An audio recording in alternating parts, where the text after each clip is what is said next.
Alors, vous êtes prêtes pour le dernier qu'on a... Excusez-moi, ça fait un peu pochetronne le verre de vin. On va le cacher. Alors, pour celles qui sont en Zoom, ou celles qui regardent sur YouTube, on vient d'apprendre en Israël que nous sommes confinés pour 3 semaines à partir de vendredi. Donc, voilà, c'est la news qu'on doit maintenant digérer. Donc, en fait, du coup, on s'est fait un verre de vin pour digérer, voilà, pour faire passer la pilule. Exactement. Et bah, évidemment qu'il n'y a pas de hasard que tout ça se passe à la veille de Rosh Hashanah, à la veille de la nouvelle année. Et cette année, évidemment, une année pas du tout comme les autres. On n'aurait jamais imaginé qu'on allait vivre ça en 5780. La vérité, c'est que si on avait su à la veille de Rosh Hashanah de l'année dernière ce que l'année nous réservait, eh bien peut-être qu'on aurait réfléchi autrement. Donc maintenant, on est plus avertis et on va le faire. On va réfléchir autrement, Hachem. Tout est différent cette année. La fête va être différente. Confinement, pas confinement, synagogue, pas synagogue, 500 mètres, pas 500 mètres. En plus de ça, premier jour de Rosh Hashanah, on nous a enlevé le chauffard puisque c'est Shabbat. Ceux qui ont l'habitude de partir à Ouman n'ont pas de Ouman. Ceux qui ont l'habitude d'avoir des belles tables avec des invités n'ont pas d'invités cette année. Enfin, il y aura quand même une belle table, hein, on va faire ce qu'on peut. Mais tout est différent. Mais surtout, ce qui est vraiment différent, c'est nous. Avant tout. On est tellement différentes. Tellement différentes de l'année dernière. Et c'est ça ce qu'on peut dire à Hachem en ce jour de Rosh Hashanah. Regarde Hachem, combien j'ai changé. Regarde combien j'ai changé au cours de cette année. Et ça d'ailleurs, les filles, c'est la définition, c'est la vraie définition de la Teshuvah. C'est comme ça que l'a défini le Rambam. Nous, on croit que la Teshuvah, c'est faire ça et c'est regretter. Alors évidemment, on va en parler la semaine prochaine à la veille de Kippour, mais pas du tout. Faire Teshuvah, c'est en fait d'opérer un changement. Alors justement, cette année, en fait, on va pouvoir lui dire, regarde Akadosh Baruch Hu, à quel point on a changé, à quel point on est différente, et à quel point on est mieux, on est une meilleure version de nous-mêmes. Alors, qu'est-ce qui se passe à Rosh Hashanah? C'est très intéressant parce qu'en fait, on a 3 dimensions qui ont l'air d'être totalement différentes. D'abord, c'est Yom Harat Olam, le jour de la création, non pas du monde, mais de l'homme. C'est que d'ailleurs, le jour de la création du monde, c'est 25 Elul, c'est ce soir. Tout le monde s'en fiche, complètement. Par contre, l'anniversaire de nous, Happy Birthday to you, c'est Rosh Hashanah. Et ça, on va le fêter. Alors pourquoi on dit quand même Yom Harat Olam, la création du monde? Parce qu'en fait, le monde n'a de sens que s'il est vécu par les êtres humains. D'accord? C'est pour ça qu'on dit que c'est la création du monde. En vérité, c'est la création de l'homme. C'est aussi Yom Hadin. C'est quoi Yom Hadin? C'est que, en fait, eh bien, ce jour-là, on dit que Hachem s'installe sur son trône de gloire et il va juger toute l'humanité et toute la création. Tous les êtres humains, juifs, non-juifs, peu importe le rang social, depuis Momo l'épicier jusqu'au président de la République, tout le monde va passer en jugement devant Akadosh Baruch Hu, pas seulement les êtres humains, mais également on dit que tous les animaux, jusqu'à la petite fourmi, jusqu'au même au pouls que tu as dans la tête, eux aussi vont passer en jugement à Rosh Hashanah. Et on va espérer qu'ils vont être exterminés. Je n'ai pas de pouls. Hein. Et donc en fait, on a 48 heures pour avoir un bon jugement, puisque ces 48 heures vont déterminer tout le reste de l'année. Tout va être déterminant, mes actes, mes émotions, mes pensées, mes paroles. D'accord? Et c'est aussi Rosh Hashanah, le début de l'année. Rosh Hashanah, la tête de l'année, tout comme le corps suit ce que la tête décide, et bien de la même façon, si vous voulez, le corps de l'année va suivre ce qui aura été décidé le jour de Rosh Hashanah. Et c'est pour ça que ce jour-là, eh bien, comme je vous ai dit, tout va être déterminant, même ce qu'on va manger. Vous avez remarqué, on mange des courges parce que c'est un jeu de mots, que c'est cara, gratte, c'est quoi déjà? Carrette en fait, c'est que je sais plus exactement. On mange des épinards, istalek. Salek, c'est du selek en hébreu, que en fait nos ennemis ils soient effacés. On mange du miel pour que l'année soit douce, amen, comme le miel. Parce qu'en fait on veut éveiller chez nous justement que même les choses les plus anodines, ce jour-là, vont avoir du sens et vont avoir une répercussion pour le reste de l'année. Et d'ailleurs, c'est écrit dans le Shulchan Aruch, donc Shulchan Aruch, le livre de la halacha, le livre de la jurisprudence, le livre le plus rationnel de toute la Torah, c'est écrit que ce jour-là, il va falloir être joyeuse. Et tout le thème de Rosh Hashanah cette année, on va parler justement de la joie qui va être notre meilleure arme. Et il dit, le Rav Yosef Karo, le Shulchan Aruch, il dit que quelqu'un qui s'énerverait à Rosh Hashanah, simanra, l'école Hashanah, c'est un mauvais signe pour le reste de l'année. D'accord? Donc, le fait que, je sais pas, ton fils, il a renversé le jus d'orange sur ta robe Zara que tu avais acheté la veille juste avant le confinement, eh ben, tu vas quand même garder le sourire et dire Gamzoul et Tova, Hachem, envoie-nous une bonne année aussi douce, colorée et sucrée que ce jus d'orange. D'accord? Alors, il faut comprendre un petit peu Rosh Hashanah. Qu'est-ce qui s'est passé historiquement? Historiquement, comme je vous ai dit, c'est le jour de la création de l'humanité, du premier homme, de Adam Arishon. Adam et Ève ont été créés le jour de Rosh Hashanah. Et c'est écrit comment? C'est écrit que Dieu a façonné Adam à partir de la poussière de la terre et qu'il lui a insufflé à l'intérieur de lui Nefesh Chaim, un souffle Chaim, un souffle de vie, pardon, et l'homme est devenu un Nefesh Chaya, un être vivant. Et en fait, c'est exactement mot pour mot ce qui va nous arriver samedi et dimanche. Akadosh Baruch Hu va réinsuffler à l'intérieur de nous un souffle de vie. Quel est ce souffle de vie? La Neshama. À travers quoi il va réinsuffler cette Neshama? À travers le shofar.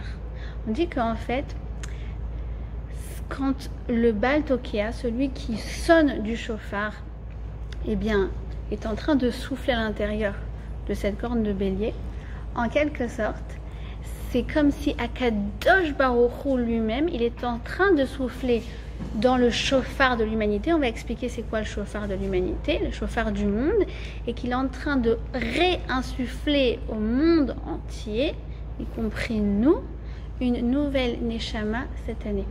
Une Neshama nouvelle, ça veut dire avec des nouveaux potentiels, avec un renouveau, sans nos mauvaises habitudes, sans tout ce qui nous énerve chez nous, sans notre jalousie, sans notre fierté, sans notre mauvais regard, sans tout ce qui nous alourdit. Et bien à ce moment-là, Kadosh Baruch Hu peut décider d'enlever tout ça dans la nouvelle Neshama qui nous est insufflée. D'accord? Et vous allez me dire, bah, du coup, comment on fait son shofar cette année, le premier jour? On va expliquer tout ça.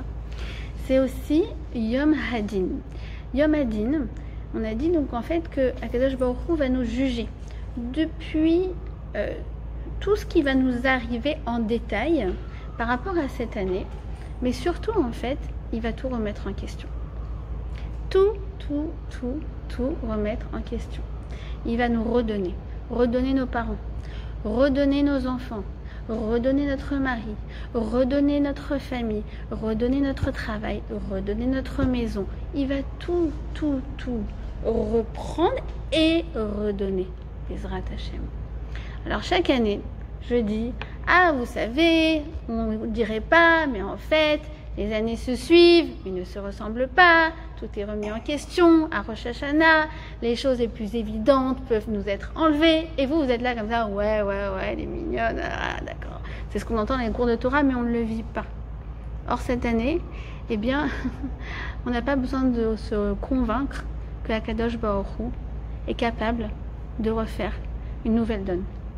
On n'a pas besoin de se convaincre que tout est remis en question et que rien ne va de soi et que tout est décrété de nouveau. Il suffit de voir ce qu'on a vécu cette année. Je vous ai dit, on n'a pas besoin de se convaincre.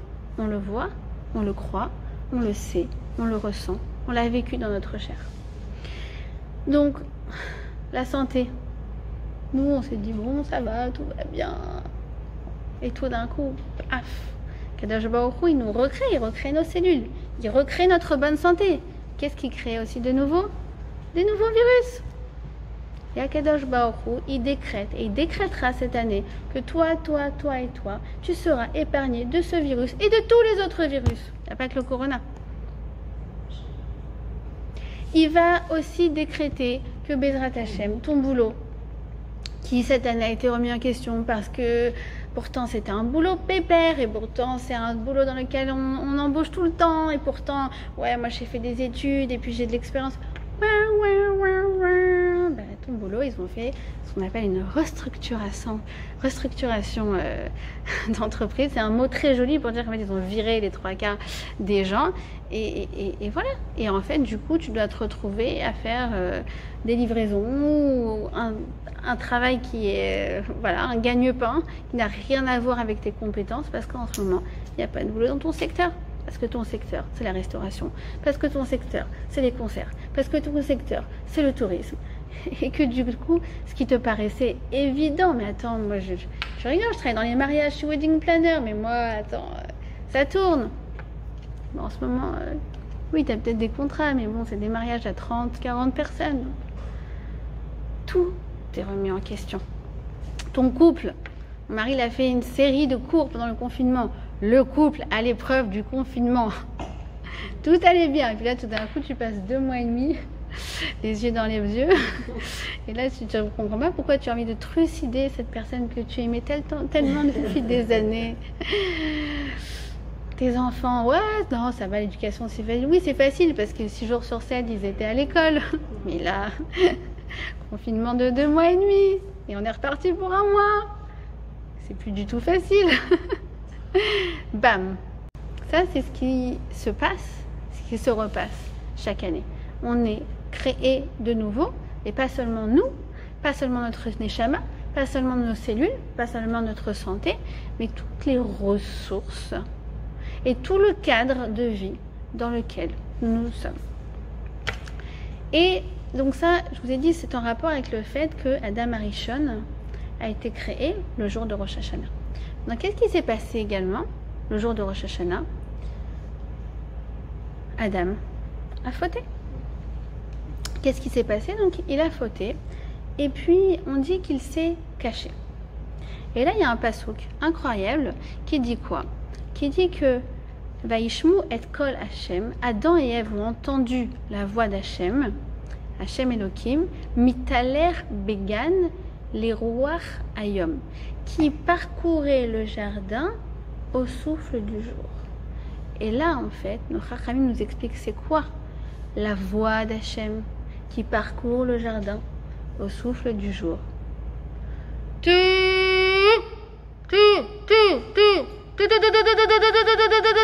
C'est comme ça que Hachem, il appelle Adam et Chava, par la voix du chauffard. Et c'est ça ce qui les a interpellés. Et alors là, on a la fameuse question. Qu'est-ce qu'il leur dit Hachem? Adam, tu joues à cache-cache. Attention, j'ai compté jusqu'à 10. Je vais venir te chercher. Ayeka, où es-tu? Non mais franchement, Hachem joue à cache-cache. C'est une blague. C'est quoi ce Ayeka? Ayeka, c'est évidemment question rhétorique. C'est pas où es-tu, c'est où en es-tu. Où en es-tu dans ta vie? Où en es-tu par rapport à ces ressources que je t'ai données les années précédentes? Où en es-tu par rapport à ton rôle unique dans ce monde? Où en es-tu par rapport à ta mission? Où en es-tu par rapport à ce pourquoi je t'ai créé?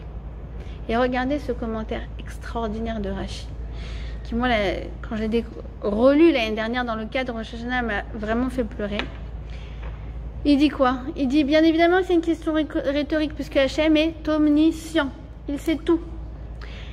Et alors là, il dit quoi? Dieu savait où il était, mais c'était pour engager la conversation avec lui, afin qu'il ne s'effraie pas, au point de ne pas répondre, au cas où il lui aurait annoncé immédiatement sa punition. Et en fait, Hachem, il fait la même chose avec nous. À l'instar de Adam, de la même façon que Dieu, eh bien, appelle Adam pour un rendez-vous en tête-à-tête, sans aucune animosité. Juste toi et moi, de savoir, regarde, viens où on en est. Regarde où tu en es.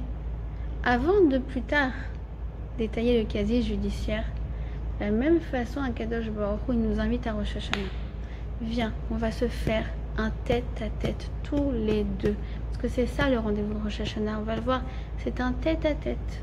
Akadosh Baruch Hu, seul avec nous, ses filles uniques.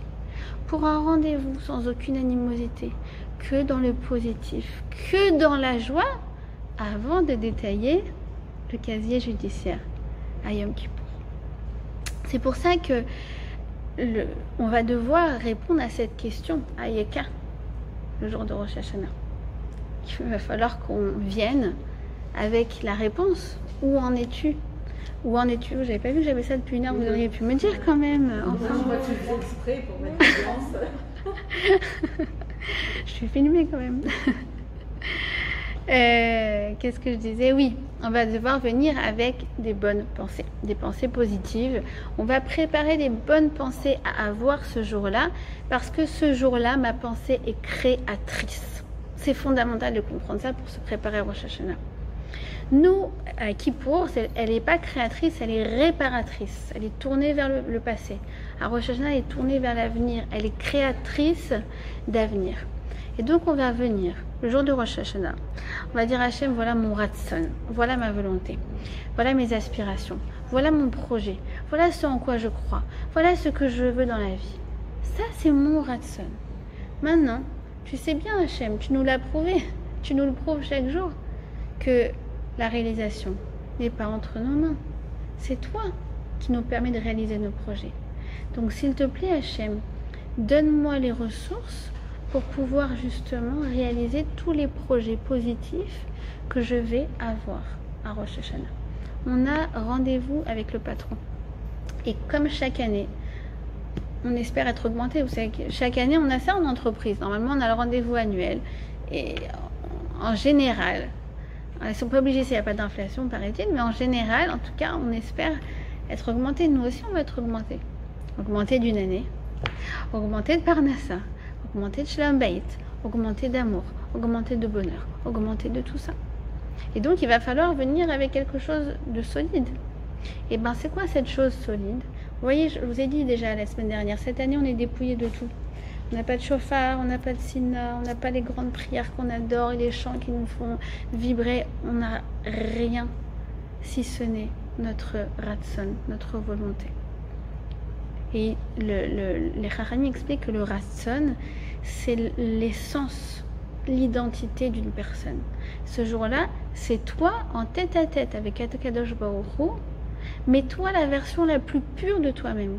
Uniquement ton ratson, uniquement ce que tu désires dans la vie, uniquement ce que tu veux, uniquement ce à quoi tu aspires. Alors ne dis pas c'est pas possible, c'est pas à ma hauteur, non mais tu te rends compte là où j'en suis aujourd'hui, c'est impossible que je sois là-bas l'année prochaine. Entre tes mains. Non, on t'a juste demandé le jour de Rosh Hashanah de rêver, d'aspirer. D'accord? Alors, en fait, quelles sont les instructions le jour de Rosh Hashanah? Alors pour ça, on va ouvrir les Sfarim, on va ouvrir les livres de Torah. Et on va regarder à quel moment on nous parle de Rosh Hashanah. Et alors là, on a un épisode incroyable de l'histoire du peuple juif, où le peuple juif a énormément fauté. Et du coup, ils sont très tristes. Et le prophète Nehemia, qui leur a fait toutes ces remontrances, eh bien, il va leur tenir un discours incroyable. Il va leur dire c'est quoi la voie de leur amendement, c'est quoi la voie à suivre à Rosh Hashanah. Et il va nous dire attention, attention surtout à quoi? À la hatzvut, à la tristesse. La tristesse, ça nous éloigne d'Akadosh Baruch Hu. Or, ce jour-là, ça va être un jour où on va relier notre cordon ombilical à Hachem. On renaît. Et donc, en fait, il va falloir créer une connexion. Or, la connexion, elle ne peut se faire que dans la joie, la crainte est importante. On a besoin à certains moments. Mais la crainte, elle crée aussi une forme d'éloignement. En général, c'est quelque chose de temporaire, mais ça crée l'éloignement. Eh bien, à Rosh Hashanah, ça n'a pas lieu d'être. On doit être dans la joie la plus totale, la plus pure.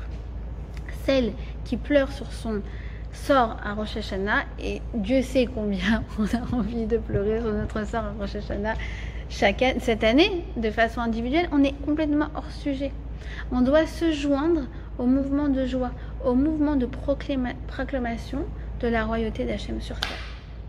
Et cette année, Hachem nous a montré, nous a prouvé à quel point il est le roi, au niveau de tout, au niveau, voilà, par exemple, la communauté scientifique. Vous connaissez cette expression, la communauté scientifique a décrété que. Et alors là, la communauté scientifique, mais alors ils disent tout et son contraire, tout et n'importe quoi. Personne ne sait vraiment si on est immunisé, on peut la rattraper, oui, non. Les gens ils sont positifs, mais en fait c'est des faux positifs, des faux négatifs. Et est-ce que les enfants, Birlal, ils peuvent l'avoir? Est-ce qu'ils peuvent le transmettre? Mais alors, personne n'est unanime sur rien. Bah voilà. La puissance économique et certaines entreprises qui se sont effondrées alors que c'est bon, Hachem, maintenant c'est bon, on a compris. Viens, on reprend la vie un peu comme avant, où on a l'impression d'un peu maîtriser les choses. Ça te dit? Non, non, non, cette année il nous a montré, allez, les filles, lâchez prise un peu parce que celui qui a les rênes de tout ça, c'est moi. Alors écoutez bien, ce que va dire Nehemia au peuple juif, parce que c'est notre instruction pour nous, samedi et dimanche. Écoutez, il dit comme ça, il dit, ce jour est consacré à l'Éternel votre Dieu. Ne manifestez pas de deuil et ne pleurez point. Al tidbalou ve al tifku. Et il dit, allez, mangez des mets succulents. On va faire une bonne keila. Une bonne keila. Et après, tu finis avec des boules au miel. Fais-toi un kiff. Buvez des beuvrages. Encore un bon verre de Moscato, ça fait pas de mal. C'est ça les instructions de Nehemia. D'accord? Envoyez des Mishloach Manot. Mishloach Manot, il est là, les Mishloach Manot. Il est dans la Megillah d'Esther, bien sûr, mais il est aussi là. Envoyez surtout aux autres qui n'ont pas de quoi manger. Cette année, on sait combien de familles sont dans le besoin et dans la détresse. Ne les oubliez pas. C'est ça qu'Akadosh Baruch Hu nous demande. Ne vous attristez pas, il recommence. Altitatzvu. Car la joie en l'Éternel est votre force. Ki chedva Hashem ou meuznechem. Incroyable. Explication. C'est le jour du jugement. Ok. Tu veux bénéficier des meilleures choses? Oui. Alors quelle est ta meilleure arme? La joie. Ki chedvat Hashem i ou meuznechem. C'est ça ce qu'on doit faire ce jour-là. Manger de la keila, finir par des boules au miel, prendre un bon verre de Moscato. Surtout, bien sûr, avant la fête, ne pas oublier ceux qui ne peuvent pas se payer ces mets-là. Et être dans la joie. Alors, de quelle joie on parle? De quelle joie on parle? On ne parle pas d'une joie, j'ai envie de dire, superficielle. On parle d'une joie très très profonde, qui est celle d'être une Oved Hashem, qui est celle d'être une juive, qui appartient au clan d'Israël, celle d'être une Desrak et Yaakov. Je ne sais pas si vous vous rendez compte qu'on est, nous, on est des gosses de riches. On a hérité. Alors, il y en a les pauvres, ils héritent juste voilà, d'une maison, d'un appartement. Ok, la brioute. Mais nous, on a hérité de l'ADN du peuple juif. On a hérité du fait d'appartenir au Ham Israël. On a hérité de la Torah qui est la voie de la sagesse sur le monde. On a hérité de tout ça. Alors, l'idée, c'est pas d'en hériter de façon passive. Ah bah voilà, c'est bon. Non, c'est de prendre part active justement à ce que Akadosh Baruch Hu, il nous a livré entre nos mains. On est les dépositaires du Hémet dans ce monde. On est la chose la plus stable qu'il existe. Dans ce monde, on est un peuple qui traverse l'histoire en restant intègre.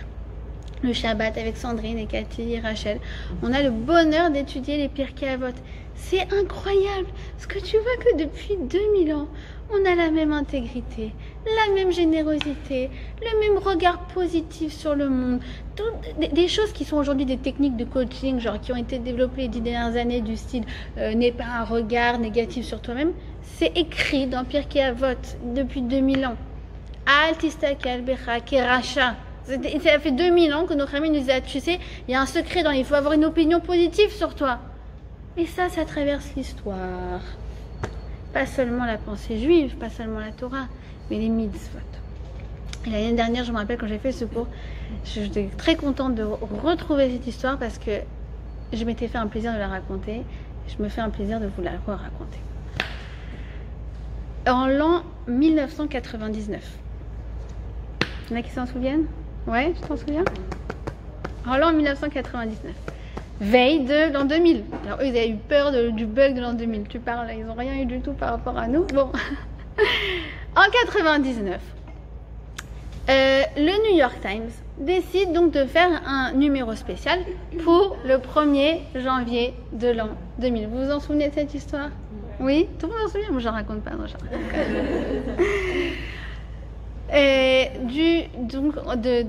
Donc de faire la une du 1er janvier de l'an 2000. Et donc ils se réunissent, mais qu'est-ce qu'on va faire? Vous vous rendez compte, le New York Times, c'est le magazine le plus célèbre, le plus vendu de la planète.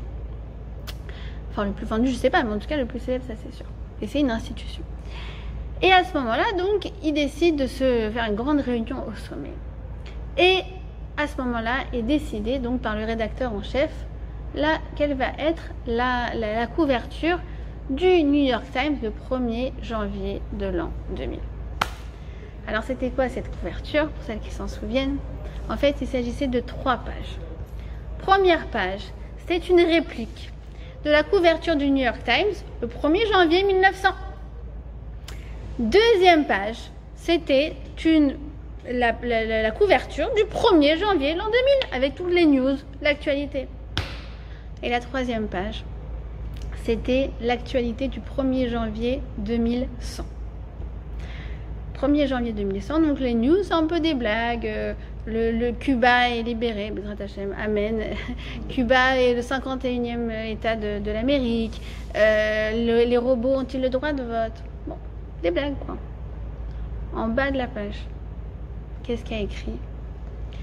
Jewish woman, dear Jewish woman. Chères femmes juives, voici l'heure d'entrée pour l'allumage des bougies de Shabbat.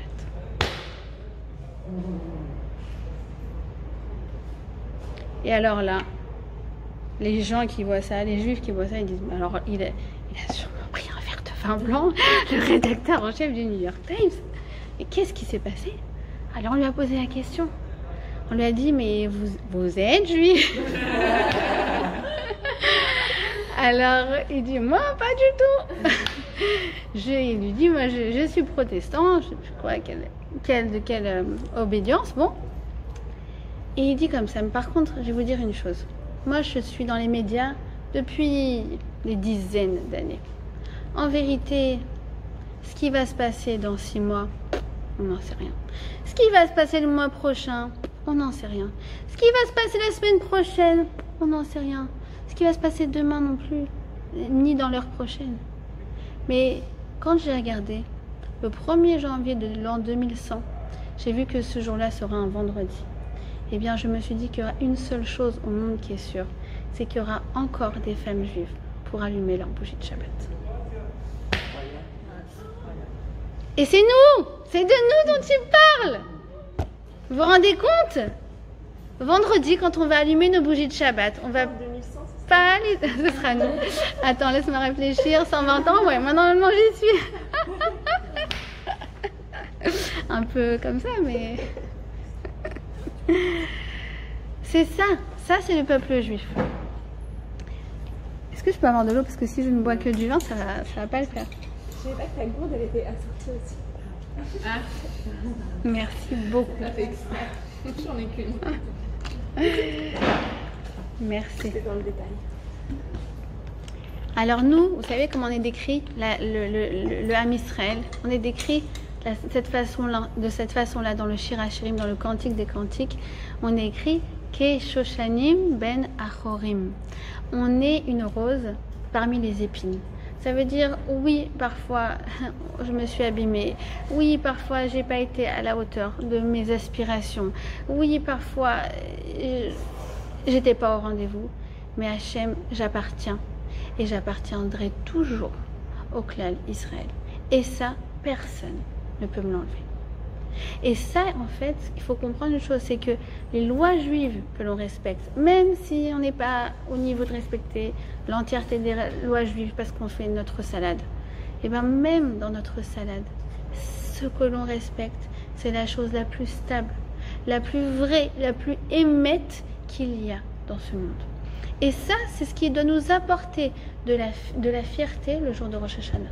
Moi aussi, j'allume les bougies de Shabbat. Moi aussi, je prends part à cette chose merveilleuse qui est la chose la plus constante dans toute l'histoire du monde.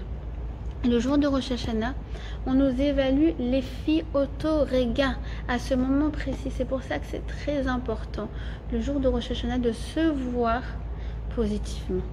On n'est pas, et surtout, de ne jamais se détacher du clan d'Israël. C'est très important de rester attaché à l'intérieur de nous au clan d'Israël le jour de Rosh Hashanah. Maintenant, c'est pas pour autant qu'on est juste, vous savez, une parmi des milliers. Qu'on est ils disent en hébreu un cornflakes dans la daïsa, voilà, un cornflakes dans le corn de cornflakes. C'est qu'en fait, il faut comprendre une chose, c'est qu'aux yeux d'Akadosh Baruch Hu, il n'y a aucun substitut à moi-même. Aucun substitut à moi-même.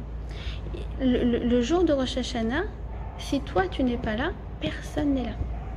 On est toutes les filles uniques d'Akadosh Baruch Hu. Vous allez me dire, d'accord, on est 12 millions de juifs, 6 millions de femmes, donc 6 millions de filles uniques, ça marche comment ton histoire?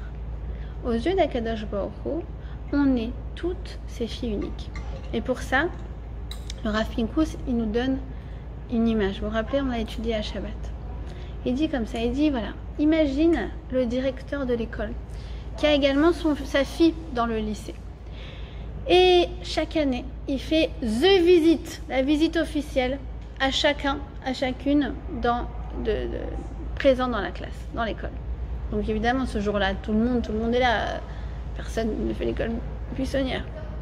Il arrive, il commence par les petites classes, la 6e, il fait toutes les 6e, tout le monde est là. Il fait la 5e, tout le monde est là. Il continue, il garde le meilleur pour la fin. Sa fille est en terminale. Et il fait toutes les classes, il arrive jusqu'au terminal, il fait toutes les terminales, et là il se dit, la dernière classe, je vais voir ma vie. En fait. Et là, il arrive dans la classe, et sa fille, elle n'est pas là. Elle a fait l'école buissonnière, elle n'est pas au rendez-vous. Et alors à ce moment-là, comment il se sent le directeur de l'école? Il n'y a personne. Tu comprends, il peut y avoir 2000 personnes dans cet établissement. Si toi, tu n'es pas là, il n'y a personne. Comme il dit Baudelaire, un seul être vous manque et tout est dépeuplé. Si toi, tu n'es pas là à Rosh Hashanah, il n'y a personne pour Hachem. Il n'y a aucun substitut à toi dans ce monde pour toi. Vous savez, on donne un exemple comme ça. On dit que ce jour-là, on va créer, en fait, on va proclamer la royauté d'Hachem, on va former un tout. C'est pour ça que je vous dis, c'est très important de se sentir appartenir à ce tout qui s'appelle le clan d'Israël. Et on donne un exemple comme ça, on dit, imaginez que on veut faire la photo du roi. Alors qu'est-ce qu'on fait? Vous savez, des fois ils font ça dans les écoles par exemple, ils font une image avec un drone en plein air, et en fait chacun a une chemise de couleur et se positionne d'une certaine façon et ça fait une image. Alors de la même façon, on s'imagine des sujets qui vont chacun recevoir une chemise de couleur, se positionner dans une certaine façon et ça va créer le portrait du roi. Il y en a une, elle reçoit une chemise flashy, et l'autre une chemise rose, et l'autre une chemise rouge, et l'autre un peu de toutes les couleurs, et l'autre avec des paillettes, et une, elle reçoit une chemise blanche. Blanche. C'est ça mon tefkid, c'est ça mon truc. Ouais, j'y vais pas. Et en fait, cette fille-là, elle représentait la dent du roi. Alors, il ressemble à quoi ce portrait maintenant? Il ressemble à rien du tout. Tu comprends? T'étais pas là. Ça a tout manqué. C'est ça ce qu'Akadosh Baruch Hu attend de nous. Il a un désir, c'est notre joie, c'est notre présence, c'est notre ratson, c'est notre envie de se connecter à lui. Il a un autre désir aussi, comme dit Rabbi Nachman, Hachem il a une tava. Tava c'est un désir. Vous vous rendez compte, Hachem il a un désir. C'est quoi ce désir-là? C'est ma tefila. Notre tefila à Rosh Hashanah, elle est puissante et elle est désirée par Hachem. Et cette année, je sais pas comment on va faire. Je sais pas comment on va faire. On va prendre le sidour, comme des petites filles, sans les airs qui nous accompagnent. Et on va regarder, on va lire un mot après un mot. Baruch Ata Hachem. J'ai fait la Hamida. J'avais à peu près 18 ans. Et je l'ai commencé, donc c'est la première fois que je la faisais en entier, celle de samedi après-midi. D'accord? Donc c'est la plus courte. Je l'ai commencé avec justement le clan, avec la communauté.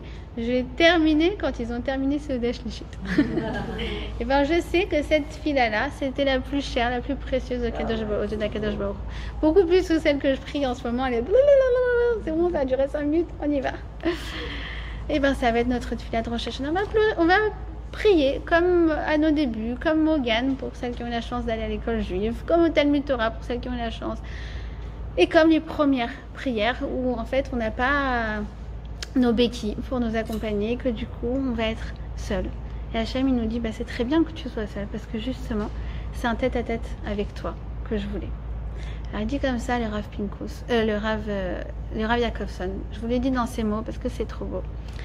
Il dit la Hamod Betfila, ce jour-là, de se tenir dans la tfila.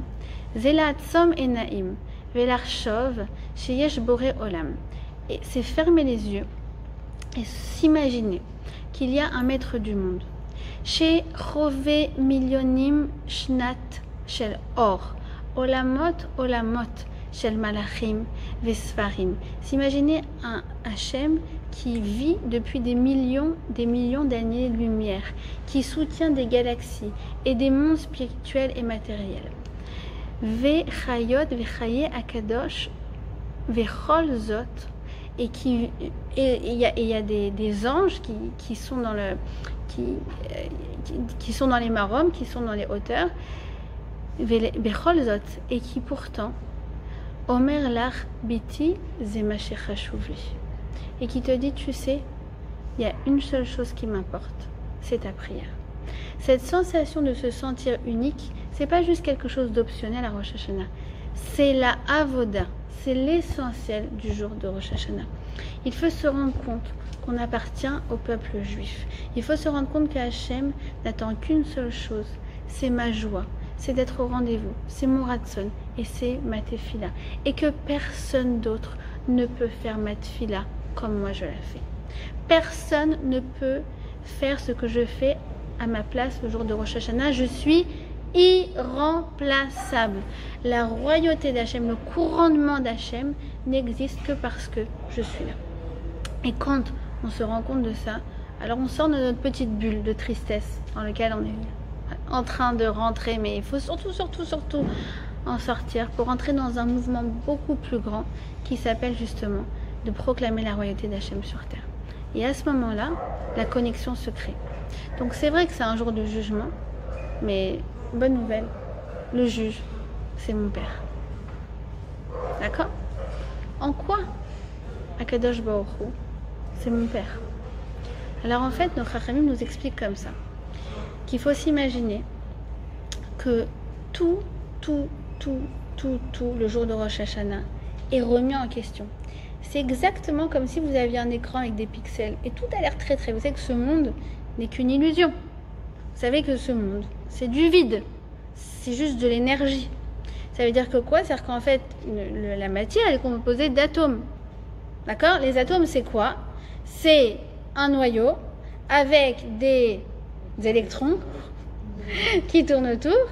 Mais en fait, si on prend le noyau plus électron, c'est tout petit par rapport à l'impression que ça fait. On disait à l'époque, quand je me rappelle quand j'étais en bio, alors apparemment c'est pas tout à fait exact, mais c'est pas très loin de la réalité, que si tu prenais en vérité toute la matière, la vraie matière on va dire, c'est-à-dire les atomes plus les électrons du monde entier, même de toutes les galaxies, que tu les réunissais dans un point, ça ferait la taille d'un dé à coudre. C'est ça le monde en fait dans lequel on vit, c'est un dé à coudre, c'est une illusion. Alors c'est pas exactement vrai, apparemment c'est plutôt une balle de basket, enfin, c'est quand même une blague quoi, ce monde est une blague. Et on dit que quoi, qu'Akadosh Baruch Hu, c'est comme si le jour de Rosh Hashanah, hop, il a la main sur la prise là, attention, il peut tout enlever, hop, et il resterait plus rien, ni dans l'écran, ni sur le cloud, plus rien. Et tout est remis en question, et tout est régénéré. Il remet la prise à sa place grâce à moi.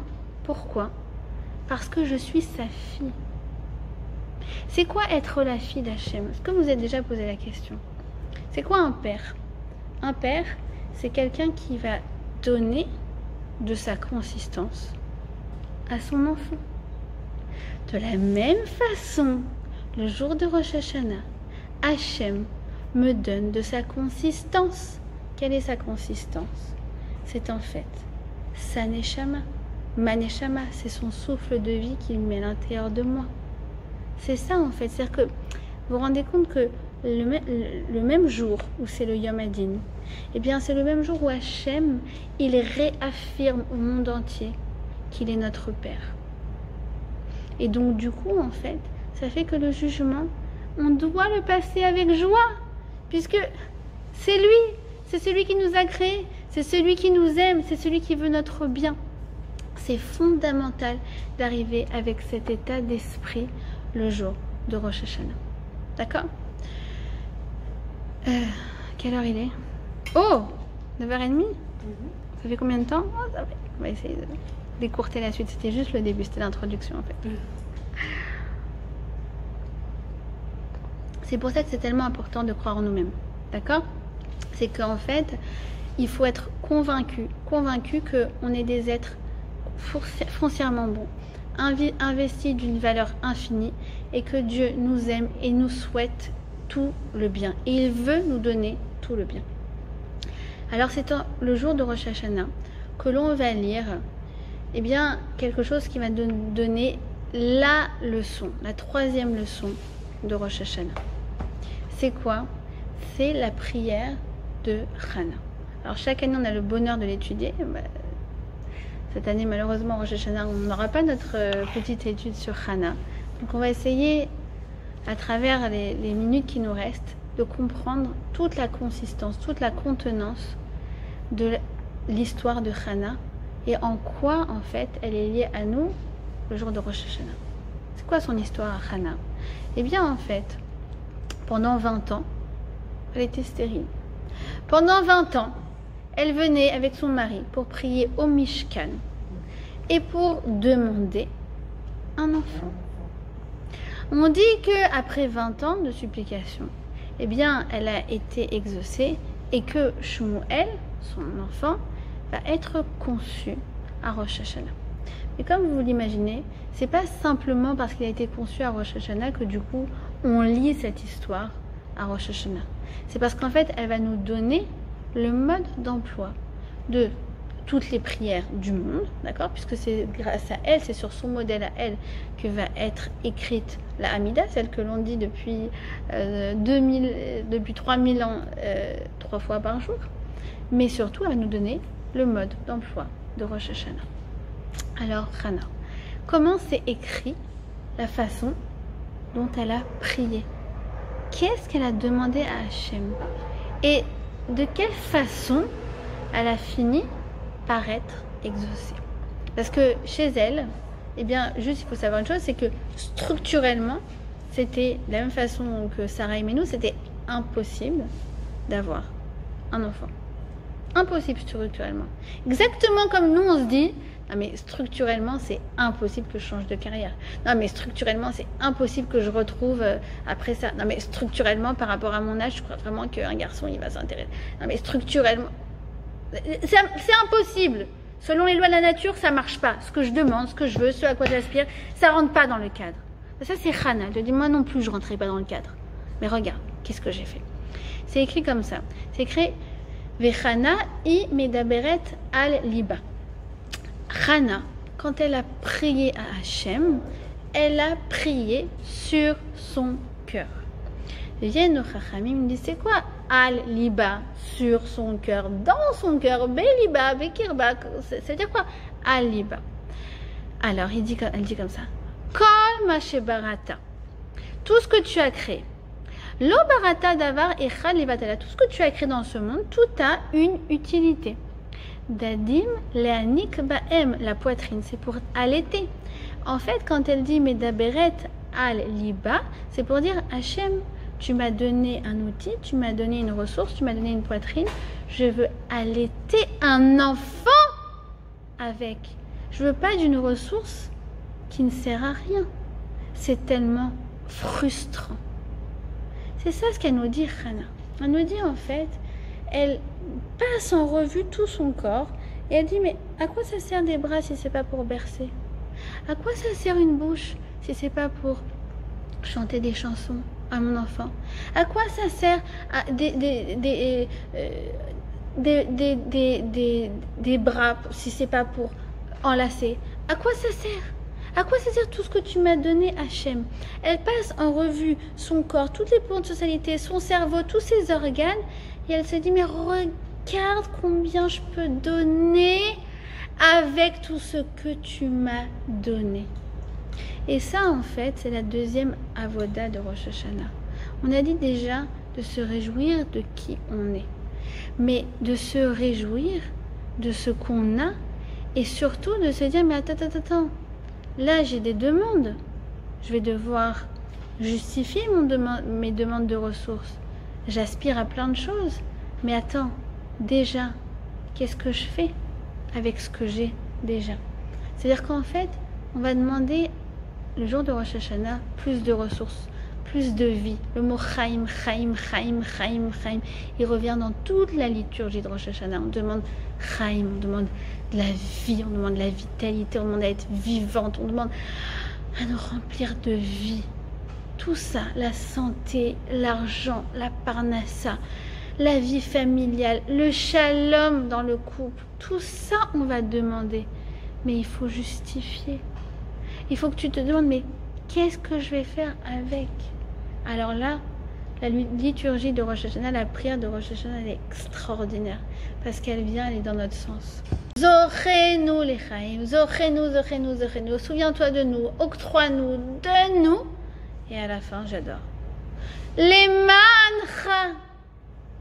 Pour toi.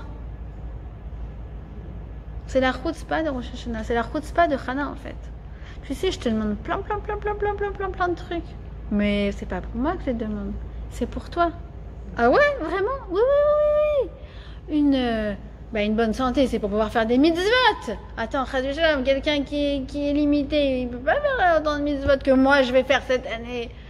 Et l'argent, mais bien sûr, c'est pour donner la tzedaka, mais c'est pour avoir des invités. Et une grande maison aussi d'ailleurs, Bezrat Hashem, pour pouvoir organiser des cours de Torah, avoir des invités, et puis surtout beaucoup de pièces, parce que plus il y a des pièces, plus tu peux mettre des mezuzot. Hein? Pas mal ça. 5 pièces, s'il te plaît. Une mezuzah à chaque place. C'est quoi? Et je veux surtout un couple. Je veux un mari. Pourquoi? Pour fonder un foyer juif. Parce que dans un foyer juif, eh bien, il y a la shrina. Parce que ma maison, ça sera un réceptacle pour ta présence sur terre. Le Midrash Tanhuma dit que Hachem, il a créé ce monde pour avoir une résidence dans les mondes inférieurs. Mais c'est bon, viens chez moi. Viens chez moi. Je te promets, dans les règles de l'art. Je vais allumer les Shabbats 10 minutes en avance. Il y aura un Shabbat extraordinaire, toujours des invités. Mes enfants, je les mettrai à l'école juive. Je vous mettrai des petites payottes, des petites kippas, des petites tchitchit et des petites jupes pour les filles. Je te jure, je vais les éduquer dans l'amour de la Torah. C'est ça que je veux. C'est ça que je veux dans ma vie. Et c'est ça qu'on veut. C'est ça qu'on veut. Chana, elle fait un deal à Hachem. Elle lui dit, tu me donnes, je donne. Chana, pour le coup, coup, elle donne vraiment. Hannah, elle donne vraiment.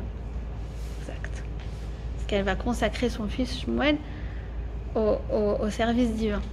On ne nous demande pas de faire autant, mais inscris-les au Talmud Torah, c'est bien.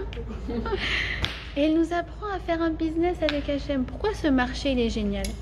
Parce qu'en fait, il m'oblige à réfléchir à ce pourquoi je demande les choses. Sans être dans l'hypocrisie. C'est juste comprendre que les choses, je ne les demande pas de façon fortuite.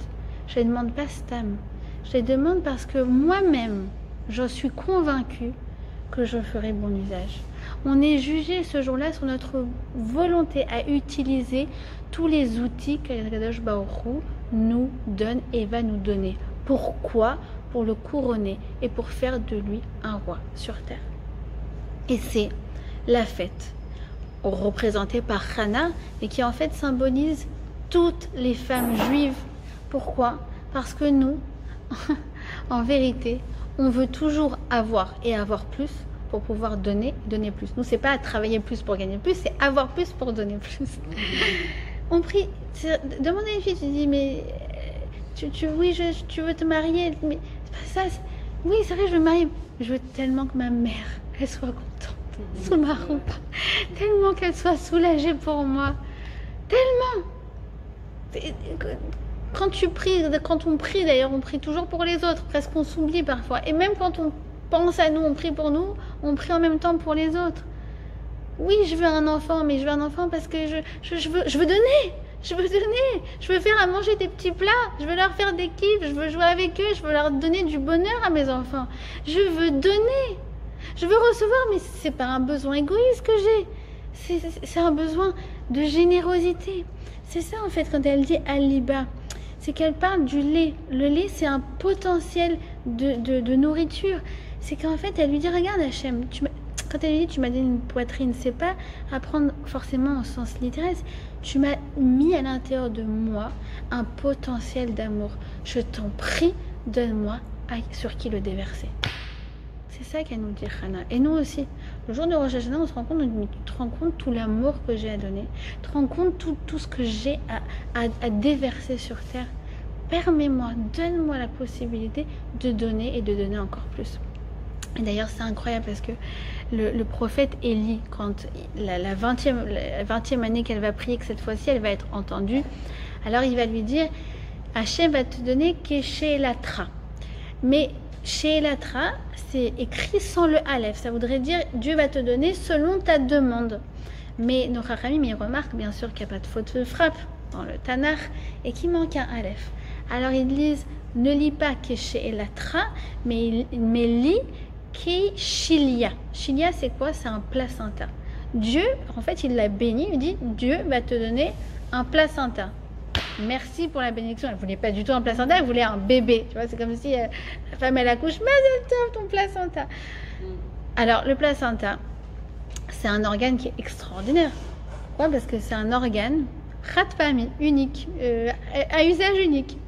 Il vient, il se crée tout seul, à l'arrivée de conception de chaque enfant. Et en fait, qu'est-ce qu'il va faire? Pendant tout le temps de la grossesse, il va le nourrir, le protéger, d'accord? C'est ce qu'on appelle la barrière placentaire, et lui donner de l'oxygène. C'est ça ce qui va, en fait, ça va le développer, c'est ça qui va faire qu'il va devenir qui il est. Et bien, en fait, le prophète Élie, de façon inconsciente, il lui promet justement d'être une mère qui va donner, protéger son enfant, et lui donner tous les outils dont il aura besoin pour se réaliser et s'épanouir. C'est ça la prière et la promesse que Élie il fait à Hannah. Et c'est ça la prière et la promesse qu'Akadosh Baruch Hu il va nous faire cette année. Je te promets que je vais te donner à qui donner. C'est extraordinaire, mais c'est exactement ce que je veux. Tu vois, toi et moi, on est sur la même longueur d'onde.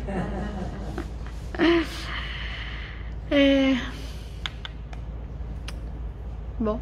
On termine sur une dernière idée, j'ai encore plein de choses à dire, mais c'est pas grave. D'abord, la première chose, c'est que donc cette année, on ne sait pas s'il y aura une synagogue, mais c'est possible que pour certaines d'entre nous, il n'y ait pas de Izrat Nashim, qu'il n'y ait pas d'endroit pour les femmes pour prier dans les synagogues où peut-être certaines ont l'habitude de prier. Alors sachez une chose, c'est que d'abord le Rav Kanevsky a dit que normalement toutes les synagogues doivent s'organiser pour qu'il y ait une Ezrat Nashim, pour qu'il y ait un espace réservé aux femmes, parce que c'est la prière des femmes qui transporte la prière des hommes. Dans cette même mouvance, on raconte à propos de l'histoire du Ladmour de Belz. Quand il est arrivé en Israël en 1948, il est arrivé au port de Haïfa. À ce moment-là, c'est l'heure de Mincha. Et alors il dit venez, Rav, on va vous emmener dans une synagogue à Haïfa. Il arrive et il voit qu'il n'y a pas d'Ezrat Nashim.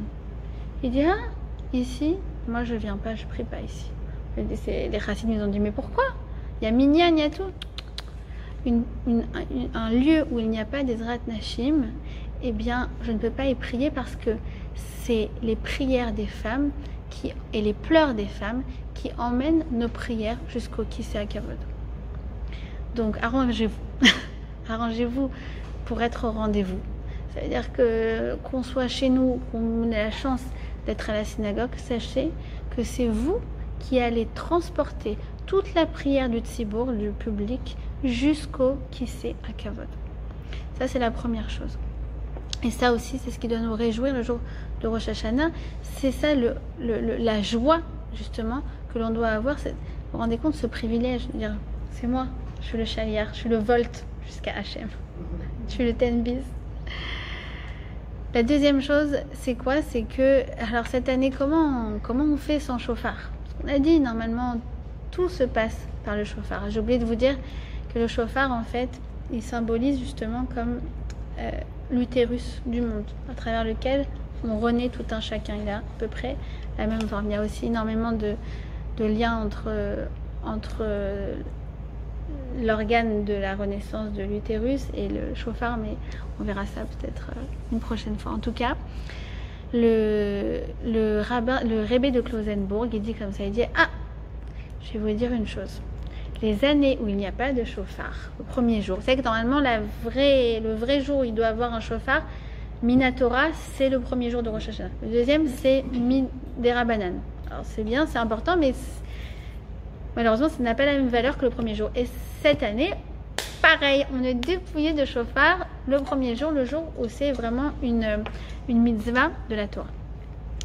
Alors, le Rebbe de Klausenburg, il dit, vous savez pourquoi on ne sonne pas le chauffard quand ça tombe Shabbat? Vous savez ou pas la raison? Quelqu'un sait? C'est une raison toute bête. Toute bête, parce que dans le fond, on aurait le droit, en théorie, à la synagogue, de sonner le chauffard en Rosh Hashanah. Sauf que nos Chachamim, ils ont dit, le problème c'est quoi? C'est que, imaginons qu'il y a un petit juif dans son petit shtetl, ou ailleurs, aux États-Unis, en Afrique, en Tunisie, ou en Pologne, et bien qui ne sait pas que l'on n'a pas le droit de transporter le chauffard depuis sa maison jusqu'à la synagogue.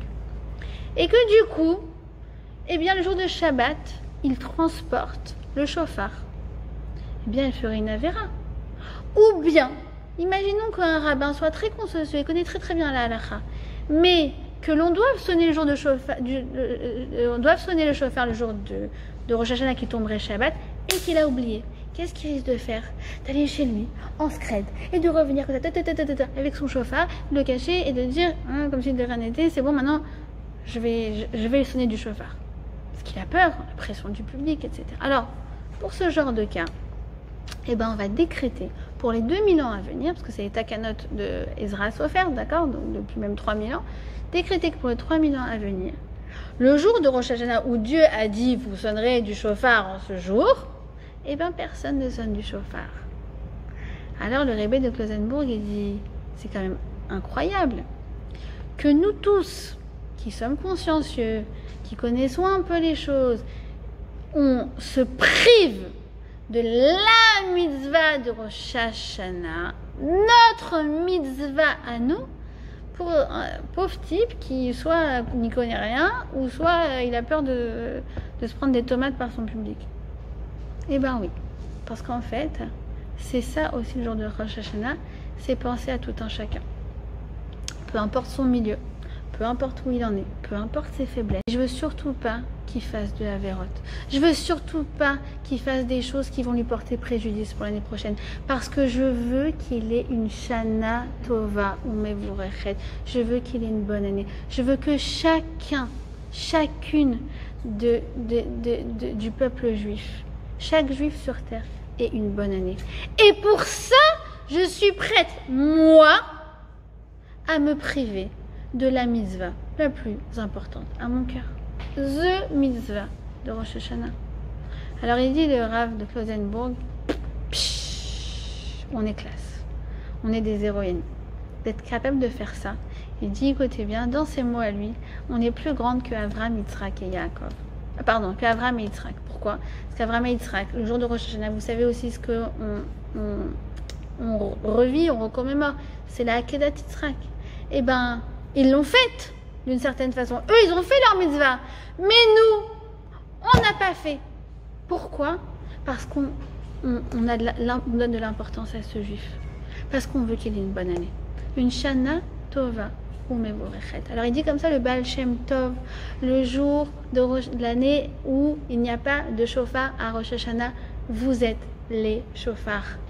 Je veux entendre vos cris stridents. Je veux entendre votre voix. Je veux entendre vos oh.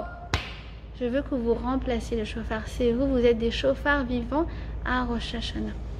Et ça, c'est ce qu'on attend de nous. Alors je terminerai sur une dernière idée. C'est que le jour de Rosh Hashanah, on écoute Bekol Shofar, la voix d'Hachem. Alors on a dit que cette année, c'est compliqué, qu'on va écouter notre voix, nous. Et c'est tout ce qu'on va écouter. Ni la voix du Chazan, ni la voix du groupe, ni le premier jour la voix du Shofar. Mais il y a quelque chose d'extraordinaire dans l'idée de Kol, dans l'idée de la voix. Il dit comme ça le Shvile Pinchas, que c'est en fait Kol, c'est tout justement ce qui se passe à Rosh Hashanah. C'est Kouf, Vav, Lamed. Le Kouf, ça représente ma chute. C'est une lettre qui descend tout en bas, très en bas, mais qui a une ouverture vers le haut. C'est mon ouverture. C'est le fait que je regarde vers le haut à Rosh Hashanah. C'est mes aspirations. C'est mon ratson. Le Vav, c'est quoi? Ça représente le 6 et c'est les 6 trachées de la cage thoracique. C'est ma voix, c'est ma prière, c'est mon cri du cœur, c'est mon cri du shofar. Et le Lamed, c'est quoi? C'est la lettre qui monte le plus en haut. C'est en fait ce qui va me permettre de monter vers Hachem. C'est comme si Akadosh Baruch Hu, il nous envoie son bras le jour de Rosh Hashanah. Il nous dit, peu importe le niveau où tu es, peu importe où tu te trouves maintenant, je vais te prendre et je vais te monter dans les mondes supérieurs, dans les choses auxquelles tu n'aurais jamais pensé. Et ça, en fait, c'est ce qu'il nous réserve Bezrat Hachem à Rosh Hashanah cette année. Alors, Tiyeh Shana Tav Shin Pe Aleph. Elle dit comme ça, Yema Mizrahi, chaque année elle a un jeu de mots. Alors elle dit cette année, Tiyeh Shana Pashut Isha.